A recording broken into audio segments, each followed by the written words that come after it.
Welcome into the 2025 season preview for the Seattle Mariners. My name is Michael here at the Upside Sports Network. Hopefully you guys had a great Wednesday out there. Here at the Upside, we've been covering a lot of the different teams around Major League Baseball, breaking down how their rosters and teams are set up for the 2025 season. If you've missed any of your favorite teams, please feel free to hit that like, subscribe, and check out those previous videos. We will have more content coming your way for the teams that we have yet to cover. But tonight we get into the Seattle Mariners. Later on this evening, we'll finish up today anyway with the Atlanta Braves. But the Seattle Mariners had a pretty good season last year. Very comparable with what they did the year before. They're led by their young pitching staff. They made the trade, of course, a year or so ago for Luis Castillo. He's now a stalwart in that rotation. There was plenty of rumors about them freeing up some money by trading him to allow them to be able to bring in some more offensive talent. The jury is still out anyway as to whether or not this team has improved enough offensively. But we'll get into all of that and much more next here at the Upside.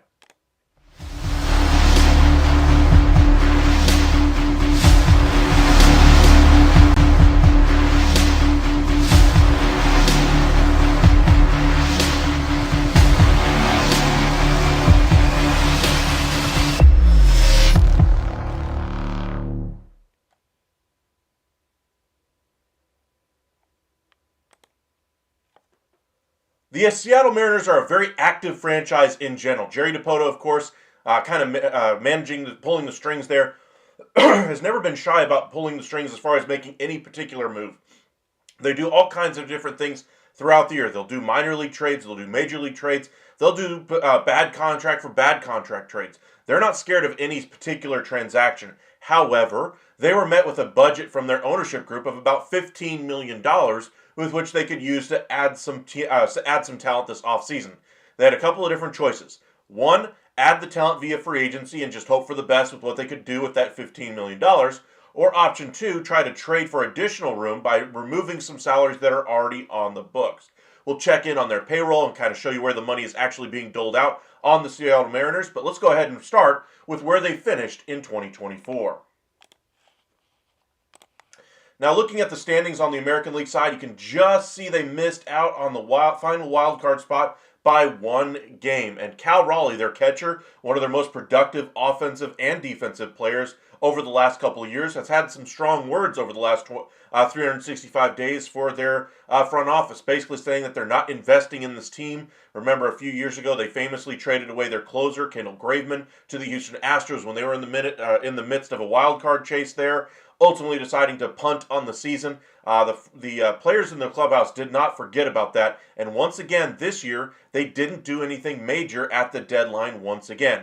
Understandably, the front office is limited by what the ownership will allow them to do financially, but at a certain point, you have to invest in this team. Are you a believer in the value of having young starting pitching under contract for the foreseeable future? Do you want to trade some of the bigger grossing guys on your roster, attach some bigger prospects to them in order to get some major league talent in? There's any number of ways that the Seattle Mariners could have gone about acquiring some talent. So 85 and 77 is where they finished last year. Let's look at their roster and see what's left, or what they currently have going into the 2025 season. Now, this offseason, like I said, they had about a $15 million budget. Ultimately, they decided to hold on to all their guys. They didn't trade away any big salaries, so they had only $15 million with which to work. Let's see what their projected lineup is here at Fangraphs. So right field looks like they're going to have Victor Robles. He's kind of the heartbeat of the club right now, kind of the clubhouse presence guy for them. 27 years old, former top prospect of the Washington Nationals. He seems to have finally found a home here with the Seattle Mariners. I wonder how long he holds down that position because as you'll notice when we get to the prospects, they have plenty of guys that are probably 2 years away from being impact players at the major league level. The question is, are they patient enough to wait for those guys and then pay those pitchers that they have on cheap deals now, more expensive deals when those young players finally hit? It's going to be a very interesting mix there in Seattle as far as how they decide to go about things. Two, of course, is Julio Rodriguez, a very streaky player, but has basically carried this team for each of the past couple of years. Would like to see him get more offensive talent around him. Cal Raleigh behind the plate at catcher. We've already talked about his prowess at both at the plate and in the behind the plate anyway, and in that clubhouse, kind of being a leader for that clubhouse, kind of demonstrating to the front office that, hey, we were a team that was expected to compete for a wild card, and you took that opportunity away from us. Good on them good on him at least for sticking up for that clubhouse there. They made the trade, of course, for Randy Arozarena to try to help impact that offense. But Arozarena has really been a player that's risen to the moment more than anything else. He's not been a truly consistent performer. So when you already have a streaky player as your star in Julio Rodriguez, getting another player who struggles to put up consistent numbers in Randy Arozarena can leave your offense feeling a little underwhelming, to put it nicely.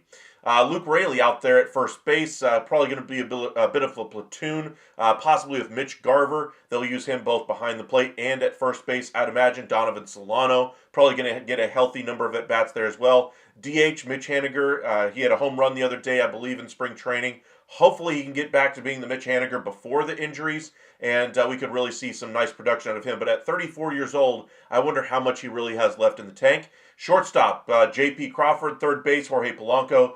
To me, this is kind of a, throwing a, I guess you'd call it throwing a, I don't know, a lot, or buying a lottery ticket here, just hoping Jorge Polanco established himself as one of the better, utility men in the game. Polanco's been a minute since he's been a productive player in the league. Now, does he still know how to handle the position? Absolutely. Does he still know how to have a good at-bat? Absolutely. But is he going to move the needle, even a little bit here for the Seattle Mariners? I would lean towards no. And then, of course, Dylan Moore at second base. Their bench, we've already talked about Garver and Solano, but they still have Dominic Canzoni, who's going to be there, and Leo Rivas as well. Overall, they're going to have a couple of really high-impact players, those being Julio Rodriguez and Cal Raleigh on the offensive side of things. J.P. Crawford for the defense, also going to have an impact a little bit offensively as well. You look at the weighted runs created plus for Julio Rodriguez at 135, tells you while he is streaky, when he is on one of those hot streaks, he can absolutely carry a lineup when you have 8 other duds in the lineup. He is that talented. He is that prolific of a player for the Seattle Mariners. And at only 24 years old, they certainly got themselves a good one. But again, the question is, did they do enough to help this lineup? For me, they still didn't do enough here. I thought they should have went ahead and made the decision and traded Luis Castillo to try to save themselves some money. But then we'll show you the salaries here in just a moment to kind of show you where they are actually spending their money. I get the argument here the Seattle front office is saying here. Hey, we spent all this money and capital and building up this pitching staff. We're not just going to tear it apart after building the best rotation this franchise has ever had and just ripping it up after one season of it being together. We want this thing to be together for multiple years and we'll live with the results offensively. Well, the question is, are those results good enough to get you into the postseason? We shall see. Looking at that great pitching staff, let's look at their rotation. To me, this rotation is led by 2 guys, George Kirby and Logan Gilbert. I think those two are the 1A, 1B in this rotation. I think they're truly going to take off this year and be in that Cy Young conversation. There's a very good chance that both of those guys finish inside of the top 4 of the American League Cy Young. They are that good at starting pitchers. According to Fangraphs, they don't have those guys over a 4 WAR, though, so it tells me that they're a little bit cooler on the projections than I am. I think both of those pitchers are unveiling new pitches this year, and both look to be pretty nasty so far. We'll have to see how that production translates onto the field, of course. Luis Castillo, of course, is still there. Bryce Miller, another young guy that's really kind of taking the bull by the horns, and Brian Wu as well. Overall, just a truly great rotation. There's no hole in it, 1 through 5. Pretty much all of their starters are around a 2 WAR or better. This will be a team that is led by their pitching staff, both in that rotation and in the bullpen. For that bullpen, they still have Andres Munoz as their closer. Colin Snyder figures to be one of their setup guys, along with Gregory Santos. Trent Thornton has been a nice piece for them. Taylor Salcedo, Edward Bazardo. Gabe Spire's been a nice fireman for them over the years. And then, of course, Carlos Vargas as the long man there. They're going to have Matt Brash coming back from Tommy John at some point early in the year. I believe he's already started throwing in spring training this year, so I would expect him to be back sometime. We're probably talking May. I don't think they'll rush him back, but he'll be a nice piece for that bullpen as well. I think the best case scenario for him would be to kind of give him as much time as he needs, not overthrow him, not anything like that, and just let him be, Matt Brash. Let him come in, make an impact. If that's in June, so be it. If that's in July, so be it. There's no need to rush him back with as many arms as you have in that bullpen as well. Minor leaguers to kind of keep an eye on, a couple of their top prospects. Harry Ford at catcher, one guy that I would be keeping an eye on for the future of this franchise. I don't think he'll be making this roster this year. I think there's a very good chance next year he is on the big league club, at least as their backup catcher there, getting some regular at-bats. First base, Rowdy Tellez hit a monster of a home run today. He's making a good case to make this opening day roster. He might surprise some people and snake one of those opening day roster spots. They do need some power. They need offensive production, and whoever is giving it to them is who's going to get the bats there in Seattle. So do not be surprised if Rowdy Tellez is one of those guys that surprises us and makes that lineup for them.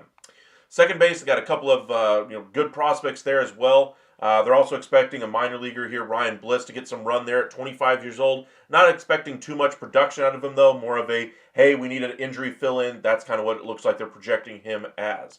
Third base, nothing there really to report. Shortstop, Miles Mastrobuoni. They just got him in free agency, I believe, from the Chicago Cubs. I think he was put on waivers or something along those lines, or sent for cash, one of those things. Either way, just a small depth piece for them. Nothing, to write home about there. Colt Emerson, their top prospect for them, high A ball is what he's projected at. He won't be a player for them this year. He could be at the end of the year next year if all things go well for him. But again, you don't want to rush prospects along like this. You want to make sure that you give them their time in the minor leagues. That way, when they get to the majors, they're ready for the moment. A couple other top prospects in here. Felon Celestin, we'll get into that one here as well. As far as outfielders, just seeing if there's anybody else that might catch our eye. Laz Montez had a couple of home runs the other day in spring training. He's a piece for the future. Double A is probably where he'll spend most of the time this year. I doubt he gets a cup of coffee at the major league level this year. Cade Marlowe could be a nice piece for them. That's kind of a depth piece if they have injuries in that outfield mix. Starting pitchers, they have plenty of guys that they can turn to already. They have a really good starting staff, but they have guys like Emerson Hancock, who could be a piece for them, drafted in the first round with the number 6 pick. They're expecting him to at least get some starts this year. Not a whole lot of talent, a whole lot of time, but he will probably spend the majority of the season at AAA. And then, as far as relievers that they might turn to this year, they brought a whole bunch of them in. Some names you might actually remember. Rangers fans might specifically remember Neftali Feliz, who was a part of those World Series teams back in the 2009-2011 range.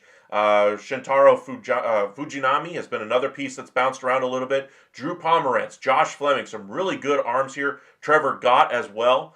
Just you can see how the talent, or the veteran talent that they brought in, they're going to be just fine in the bullpen. I know there's going to be some Rangers fans in our chat, so I do want to let you guys know. Feliz has been bouncing around the minors for the last couple of years. I believe he was on the Dodgers last year. I think he was the member of the Oklahoma City Drillers. Never really got any time at the big league level, though, to be of consequence. How about the Rangers? We'll be doing their video. Will be the last one of our series here, because I still think the Rangers are going to tinker with their roster a little bit, especially in that bullpen. I think they are due to make a trade. I think they're going to figure out one of those pieces, one of those middle infield pieces to move off of this roster to clear out some of that roster congestion in that bench utility infielder role. Josh Smith, Ezekiel Duran, Justin Foscue, Jonathan Ornelas, and I'm sure I'm leaving out a few other names. Nick Ahmed comes to mind as well as a minor league guy that they signed Trejo is another one they signed as well. They have plenty of guys up the middle. It's just a matter of, do they want to cash in one or two of those chips and bring in a high-end closer? Do they want to bring in a middle reliever? Do they want to bring in an innings-eating starter? I think the Rangers are due to make one of those types of moves. Rafe, all they have to do is add some bats in their World Series contenders, but they decided to do absolutely nothing. As far as the Mariners, I kind of got to agree with you. This is a team that is built to win now with that pitching staff. Really solid bullpen, really strong rotation. Probably in the top two of the entire American League. Not sure it's the best in the game anymore after what the Dodgers have done with their rotation, but it is certainly very strong. Not just 1 through 3, but 1 through 5. This is a very strong rotation.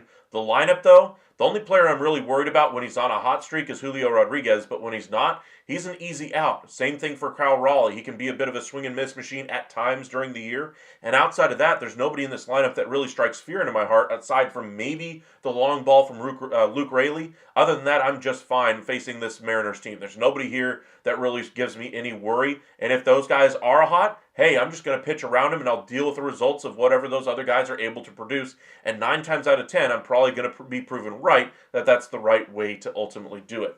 You meant their win today, but I'll take the Rangers talk too. Yes, they did finally scrape by on a win.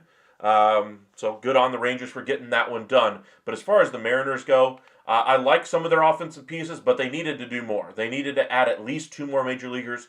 The idea that I posted earlier this offseason with them trading Castillo to the San Diego Padres in exchange for a couple of guys like Jake Cronenworth and a guy like Luis Ariz. I think you could easily plug in both of those guys into this lineup here.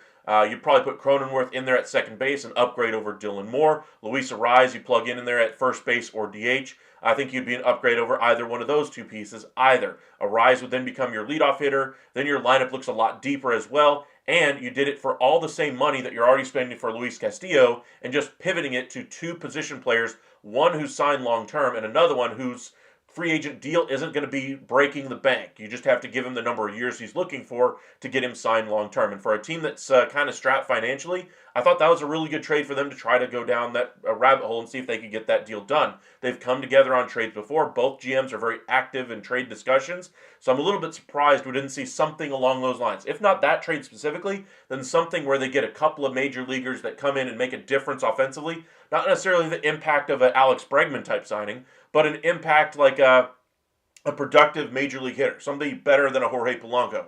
Somebody better than a Dylan Moore. Somebody along those lines is what I really thought they should have been trying to do, and ultimately they fell a little bit short in my eyes. I think this is a team that needed to go out there and make some strides offensively. Otherwise, I thought they were going to finish outside of the top 2 in the division. They would be competing for a wild card. I still think they will do that. We just saw evidence by last year. They finished 1 game short of winning a wild card spot. But in a tough American League where there's a lot of parity, no super team out there, you got probably 4 teams, maybe 5 in the AL East that are going to be trying to push for a wild card. Blue Jays, I think, ultimately fall short. They are looking for some starting pitching, though. If they get somebody to go in there or make one really big trade at the deadline to kind of push all their chips to the middle, maybe they surprise us. But ultimately, there's still 4 teams in that division that are going to be competing for, at bare minimum, a wild card spot. 3, maybe 4 in a tough, competitive AL Central. And then the AL West. Texas and Houston, I think, are going to be fighting for the top. One of those 2 teams is going to get the wild card. Do the Mariners have enough offensively to be able to outlast pretty much all those teams to get that final wild card spot? Remains to be seen.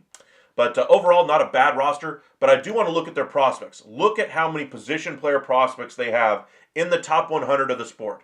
Colt Emerson, Laz Montez, Cole Young, Harry Ford, Felon Celestin, Johnny Farmelo, Michael Arroyo, all in the top 100. They are very rich as far as talent, but the other thing I want to point to is look at their level. High A, double A, rookie ball, A ball, high A. These guys are very young. They're not ready for the big leagues yet. Harry Ford could be there by the end of the year as kind of a September, August call-up, but more than likely he'll be a 2026 player for them. This year, they could have gone out there, and even if they didn't want to touch their rotation, they could have gone out there for a major leaguer on somebody's roster that has control left. Say you get somebody like Jose Miranda from the Twins. We've talked about him quite a bit here on this channel as far as a low-cost option that could help you offensively. I think he'd be a far better option than Jorge Polanco. There are other third basemen that you could go after. Maybe you get the maybe you get the Cardinals to pay down a lot of the Nolan Arenado deal and convince Nolan Arenado to waive his no-trade clause to go to Seattle. A tall task, but again, there are options out there. maybe go out there and say, hey, we'd love to take on Cronenworth. Maybe the Padres kind of work out some type of a deal there where you can send one contract back the other way, so it's basically a wash financially, but the Padres would benefit by getting one of your young players. It's all about deciding what you want to do as a franchise. So I think the Mariners kind of put their foot in the ground today, or this offseason, kind of made their decision. They want to keep their rotation together, one. Two, they want to keep the young prospects and not touch them. Understandably so. They look like they got a really good class of prospects coming that are going to hit at one big wave, which is what you really try to do as a team to get that wave to hit all at once, so you have a really cheap roster good to go. But here's the thing. They got two different waves at two different times. They got their pitching wave a few years before they get this infusion of talent on the offensive side. The two aren't lined up. And so this is where I thought they should have done something to at least add some talent this year, because this pitching rotation right now is among the best in baseball. There's a good chance by the end of the year we consider it the best in baseball. And when you have that chance, taking just punting on the offseason and saying, hey, ownership said we don't have the money, we'll just stick to the $15 million and we'll keep this rotation together. I'm sorry, get creative. You're Jerry DiPoto. Go out there and do things. That's what you're paid to do in that role, and we'll see if the Mariners ultimately decide to add at the deadline. I think there's an outside chance they go for one of the big bats at the deadline and try to push things towards a World Series contention type of a team, but it's going to be a tall task because the offense in this lineup leaves a lot to be desired. Wins of the offseason for me, they kept the rotation together. I'll consider that a win, but I think there was an opportunity to do more. And that's going to be also both a win and a loss for me of the offseason. I think they should have moved on from Luis Castillo, traded him away for some offensive pieces, maybe even a Mountcastle from the Orioles. There were some rumors about that one as well. Maybe even a trade with the Boston Red Sox. That was actually confirmed reports about Tristan Casas and Yoshida coming to the Mariners in exchange for Castillo. Again, about a wash financially, but you get two offensive pieces for one major league starter. Even as good as Luis Castillo is, they have plenty of starting pitching right now. And I get it. They gave up some significant value in that trade to get him from the Cincinnati Reds. But you don't need him right now. This rotation is good enough, even without Luis Castillo in it, to be among the best in baseball. Without him in there, are they going to compete for probably the best in the American League? Probably not. So I get the framing of the argument from that front office. But I think you had a bigger priority rather than keeping that rotation together and having all five guys be really solid options. Threes are better, if not, twos or ones in anybody else's rotation. This is a rotation that even without Luis Castillo should still be able to put up some gaudy numbers as far as some pitching stats, and we'll see if they do so. The real opportunity for them this offseason was to improve that lineup, and they chose to basically punt on the opportunity. Bringing in Jorge Polanco, I would rather have done pretty much anything else with the money than give it to Polanco. Heck, I would rather have saved it and gone for a bigger piece.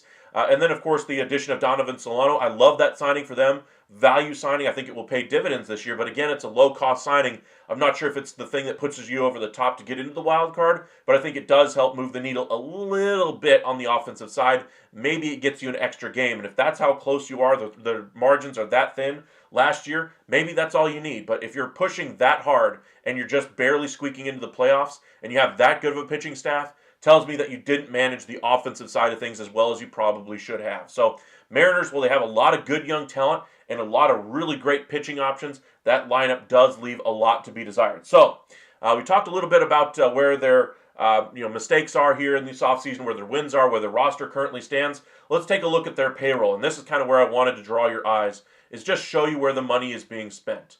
Now remember, ownership said they had $15 million to add to this offseason. Jorge Polanco was one of those pieces at $7 million this year. Donovan Solano, another one at $3.5 million. They spent on those two guys $10.5 this year in salary, so maybe they have another $4 million left at best. But for me, they left a lot of meat on the bone here to be able to make some other moves. But I will give them credit because look at where the rest of the money is being spent here. Mitch Haniger, obviously not working out, $15.5 million for luxury tax purposes, calculated at 17 and 3/4 there. You look at Mitch Garver, has not been worth the money they signed him to when they brought him over from Texas. They got to hope for a better year out of him in year 2 of his deal. J.P. Crawford has been a pretty nice player for them at $11 million.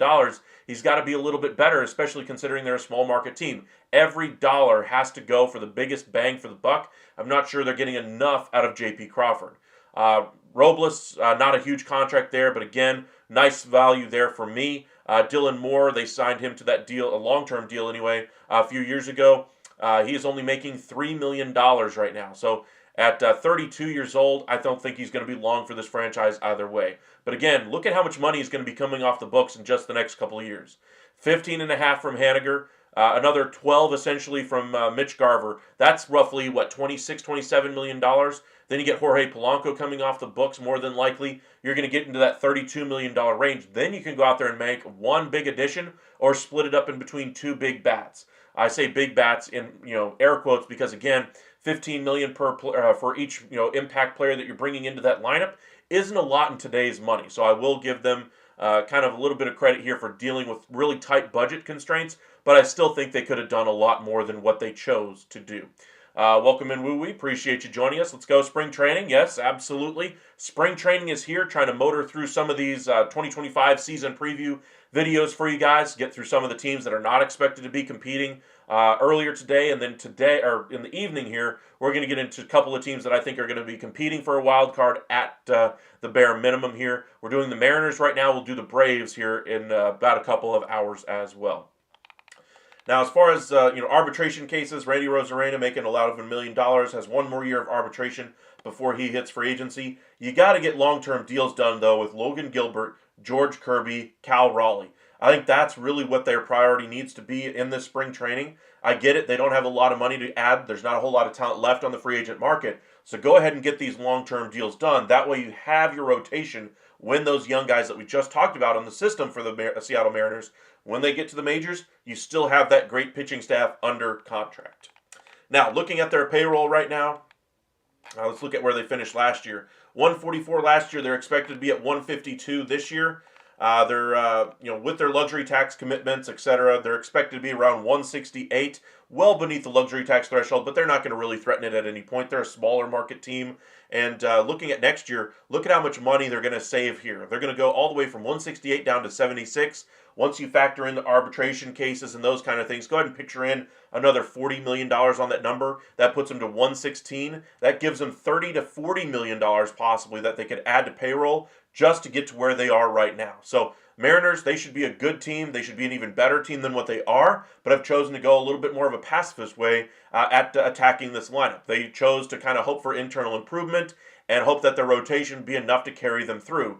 I think that's all well and good and everything, but you had an obligation to improve this roster, to improve this offense, and I don't think you lifted a finger outside of Donovan Solano that does anything to move the needle offensively for the Mariners. But again, they do have some payroll flexibility coming up. Hopefully they get that done along with the long-term extensions done for some of those great young pitchers they have on their roster. As far as holes, like I said, offense. So let's go ahead and head over to the trade simulator and just try to come up with a trade here that makes some sense. We'll keep it to a two-team deal. We'll do the Mariners, of course, as Team A. Team B, we're looking for teams that are selling, low on some talent here because, again, you're not willing to take on big contracts. You're not willing to take on, big risks as far as trading away your prospects as well. So you're looking very small incremental improvements like a Donovan Solano. Maybe a productive outfielder would be a nice piece. Maybe a middle infield type of piece that you can flex all over the diamond would be another one as well. Names from the Texas Rangers that kind of come to mind just because I have a very good memory with those. Ezekiel Duran, Josh Smith, those types of players I think would be invaluable to the Seattle Mariners right now, but they're not going to do a trade in the division. So kind of thinks players along those lines that would be a trade fit for the Seattle Mariners. I'm going to start with the San Diego Padres because they have a player that I think would be a great fit for the Mariners, but the finances would be the interesting part for me. So we're going to go over to the Padres side of things. We're going to go to the majors, and we're going to go to the years because I think he's signed to a longer-term deal. He is. Cronenworth at about $10 million as a utility player. Negative trade value, so you're not going to have to give up a whole lot for him, but the Padres are trying to save some money here. That would be one way to get another piece in here. I don't think you'd be doing it for right now for Luis Castillo, like I was hoping for earlier in the season or earlier this offseason. I think that type of a trade is off the table. As far as other pieces here, let's look at the years here at the major league level. Luis Arraez makes some sense, but again, the money doesn't really work. Michael King makes a lot of sense, but that's a lot of value. But that's, again, pitching. You need more offense. I don't see anybody here that makes any other sense besides the Cronenworth trade. Let's go to a different team. Let's go to a team that's expected to be selling some assets at the deadline. We'll go to the Angels. We did their video here just a little bit ago. Luis Rengifo Could be a nice piece for the Mariners. Fill in there at second base, low-cost guy here. What would the Mariners have to give up? Around 11. So what kind of a trade would work here? You're not looking to give up any of your major assets. So round 11, you could give up another starting pitcher, Logan Evans. I'm going to hold off on that one. And I'm going to go with Ryan Bliss. Might be a piece here. 11.9. We look at their prospects again. We look at their depth chart.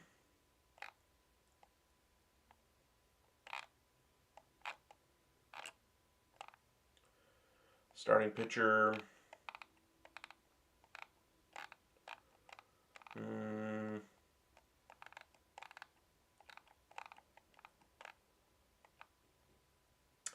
don't see that happening. Let me see here. Let me go back over to this trade. Formello, again, I'm not trading any of the top talent here. Now, I could trade one of my veterans off my roster. Just a tough fit here, even for this type of a trade. I don't think he's a big enough piece to give up any of my better talent here and acquire a couple of pieces from the Angels. So let's go to a different team here. That doesn't look like a natural fit. Let's go with...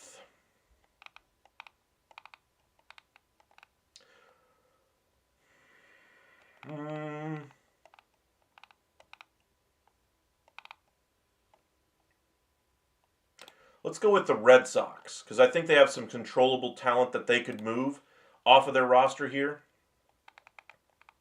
Tristan Casas is the one name that kind of comes to mind for me.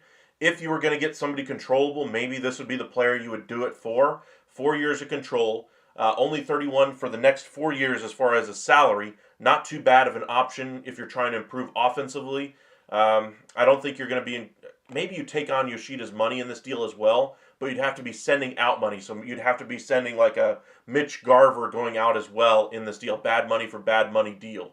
Let's go to a different team, but we'll keep Casas in mind here. Let's go to the A's. They have a lot of major league talent that doesn't have a whole lot of value. So looking at their roster, maybe you go for an outfielder, Gio Urshela. Nobody there really moves the needle for me. Let's go to...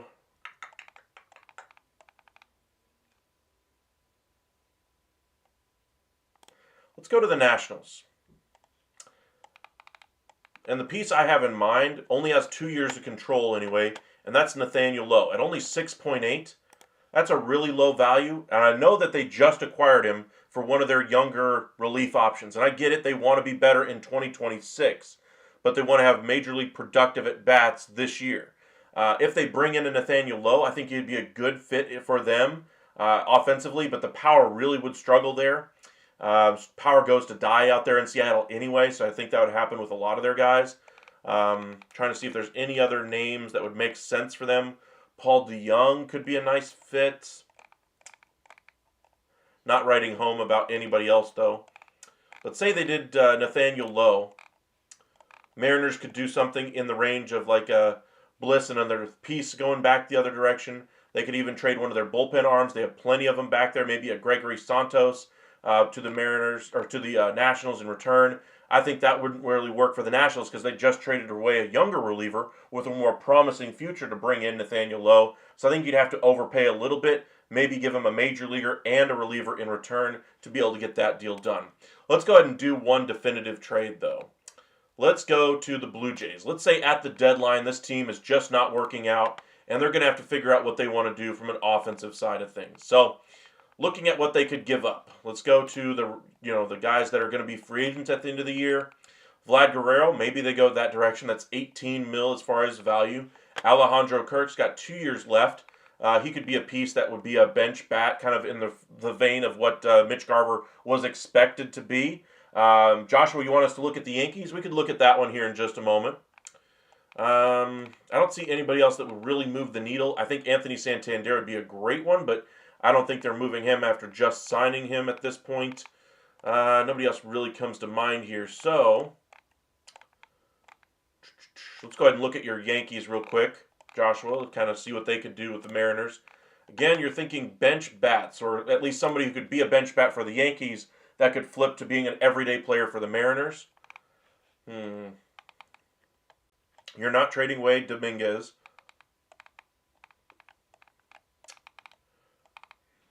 Cabrera does nothing for the Mariners.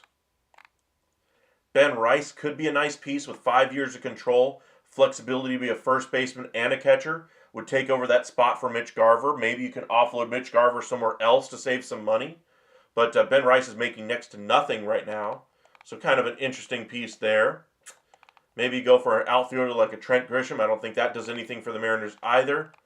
So if we did a trade, say we did a Ben Rice deal for the Mariners, Mariners give back a piece, say like a Ben Williamson. Would I do that if I'm the Yankees? Probably not. For the Mariners, heck yeah. Let's see, what would make it interesting for the Yankees to say yes on Ben Rice? Say you give up a piece like Pete. That would be an exciting one for them. Santos to help out their bullpen right now. That would be an interesting one. Let's go ahead and put Santos in this deal and go back over to the Yankees and see what else they could throw in this deal to make it interesting. Luke Weaver, you're not putting him in this deal. You could put Cabrera in this deal as well, I suppose. You free up a little bit of flexibility in your infield if you're the Mariners, but would you do this deal if you're the Yankees? You're giving away two guys who, already are going to fill, somewhat of a hole on this roster with that third base spot in Oswaldo Cabrera, and then Ben Rice probably be, if he really becomes the answer there at first base. I doubt they're thinking of him in that way, but you're giving up, I think, too much potential for a relief pitcher here. Brewers have tons of controllable players that are at the major league level offensively.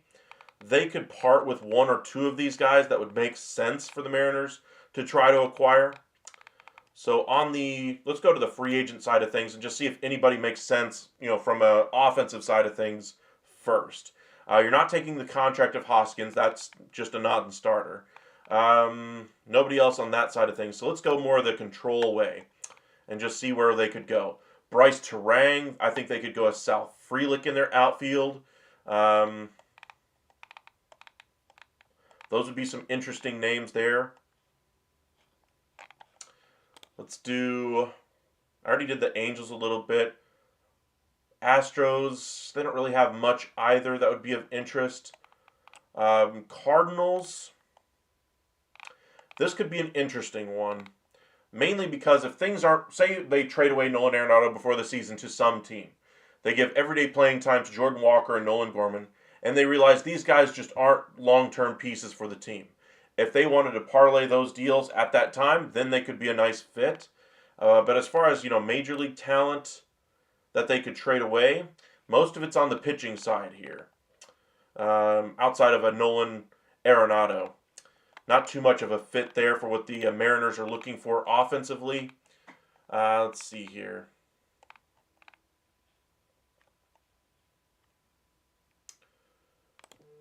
Well, the Mets are said to be willing to move on from Marte and be able to pay his entirety of his salary right now just to be able to get back a middle reliever.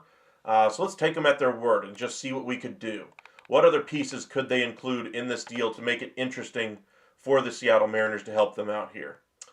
Maybe they include a prospect who doesn't have much prospect status left anyway, in Brett Beatty. Give him some run out there. That could be an option. Nobody else really moves the needle beyond that. So let's say they put in Beatty in this deal. So let's see. Go back over to the Mets. We're going to include $20 million to the Mariners because we're paying the entirety of the Marte deal. So basically you're buying Marte and getting Beatty as the sweetener in exchange for Santos and maybe a minor leaguer in return as well. A very low-cost one. We're talking, I don't know, a relief pitcher that's 25 years old that's not ever going to make it to the big leagues more than likely. Post it. There's one trade for the Mariners that they could add 2 bats and send out one relief pitcher that's at the major league level and just kind of use a lot of their veteran relievers that they have in the minor leagues and open up one more spot for those guys to make the team. Would I do this if I'm the Mets? The only thing that would hurt is losing Beatty, but I'm gaining a really good option as far as a reliever here in Santos. I probably would do this deal if I was the Mets because they have other options that they can play over there at third base. I get it. You had high hopes for Beatty, but you got to give to get. Say they do the trade. You still have Mauricio. You still got Acuna. You still got Williams. You still have options anyway for both second, third, and short to kind of flex however you want. And if Alonso doesn't work out at first base, same thing. And then in free agency next year, of course, they can go after Vladimir Guerrero Jr. Not too bad of a deal here if I'm the Mariners to kind of solve an issue there. All right, where do I think they finish in 2025? Well, let's look at where they finished last year. They finished 85 and 77, one game out of the wild card. As currently constructed, I still think they finish right about in the same spot. I don't think they've improved this team enough. Now, unless they add some more talent offensively, I think that's not changing. I think they'll finish just outside of the playoff picture looking in. I think they'll finish third in the division in the ALS. I think they're pretty much locked into that spot right now because they haven't improved the offense enough. And that's a problem for me. Until they address that need or the need for offense there in Seattle, I can't move them up any more than where they finished last year.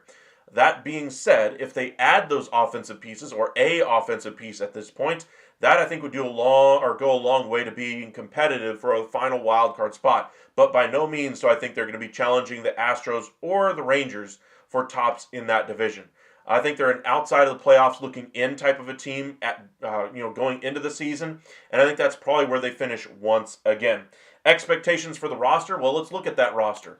They have some really good starting rotation, a really good bullpen, and really good depth options in that bullpen as well, should the need arise. The question is that lineup good enough? I like Robles at the top. I think they could do better, but I like him at the top for them. Rodriguez, like I said, is very streaky. Raleigh, a little bit more steady, but can be streaky as well. Rosarena, kind of the poster boy, along with Julio Rodriguez as streaky players. Luke Raley, anyway, is a good power bat for them, but I'm not sure how much he's going to give you on a consistent basis. So for Seattle, it's all about whether or not they can get enough production offensively more than anything else. I don't think they'll be big big players at the trade deadline unless it's for a player on an expiring deal at best. And even then, I think they'd probably finish, as the runner-up in those negotiations anyway. As far as the offseason grade, I'm going to go ahead and give Seattle.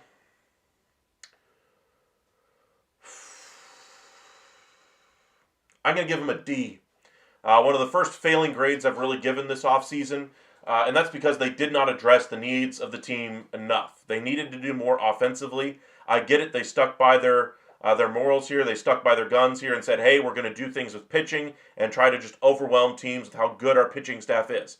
So be it. But your offense would still better be able to put a single run on the board in those games when your pitching staff is, throwing a 9 innings of 2-run ball, yet your offense can't muster more than 3 hits. I think we're going to see a lot of those years for the a lot of days for the Mariners like that this year, and it's a pity because that rotation is that good that they should have invested more in that offense. And I get it. Ownership gave you the constraint of $15 million.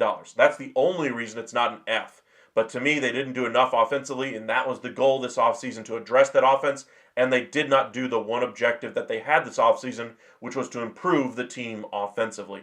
Now, again, they might do it at the trade deadline, but I can't project off of that. So I'm going to say this team, again, finishes right about where they were last year, but they get a D from me for what they've done this offseason. Welcome in, D-Rod. Appreciate you joining us once again. The AL West looks like it's going to be a tight race. Top 3 teams all within 1 game. Rangers should be faves thus far. I would say it's probably a 2-team race. The Mariners, the third team, kind of on the periphery, probably 4 or 5 games back of both the Astros and Rangers, just because I don't think they have enough offense to hang. Astros, if things break right with their health, they should be there with the Rangers. Rangers, if they can keep people healthy, same thing, and get their offense working the way it should, which it looks like they've addressed those things already this offseason.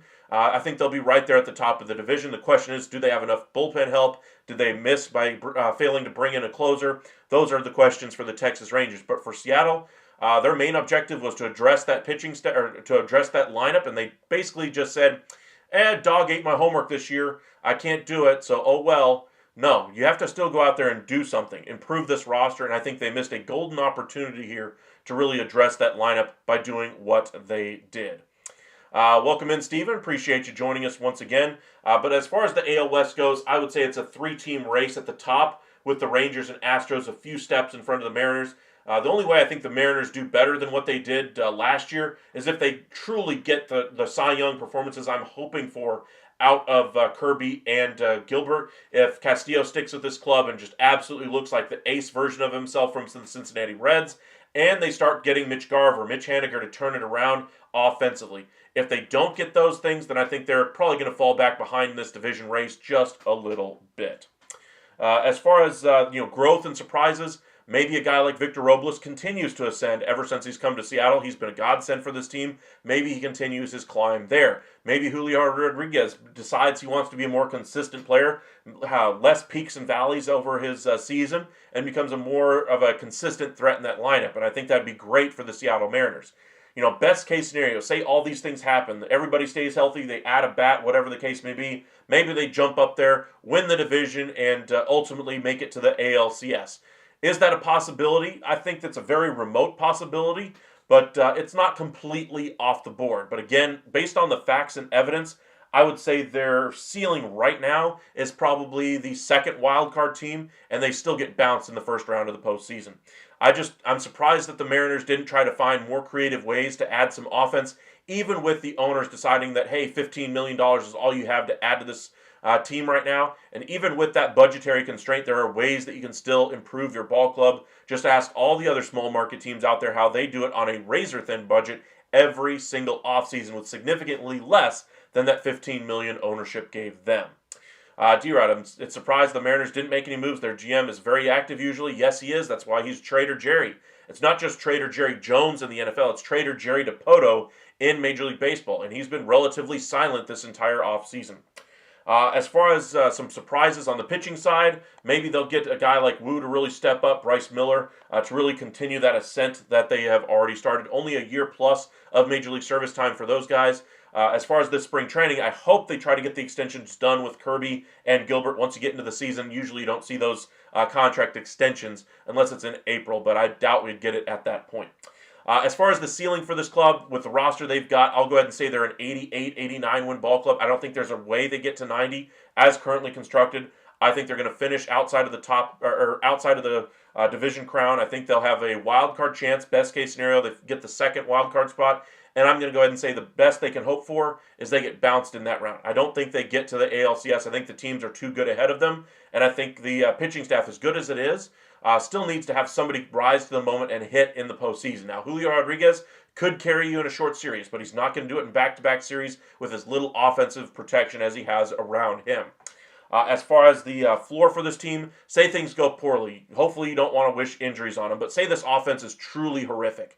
Things just backslide even further. They make no additions. The rotation starts to falter a little bit because of the lack of run support. They start to get in their own heads that, hey, I can't allow a single run because my offense can't even score one in a game. So they try overthrowing, and then you get some injury issues, and I hope we don't see that. But worst case scenario, I think they finish with, say, 75 wins. I think that's a realistic low point for them because of the injury issue flag that could be there and how reliant they are on that pitching staff.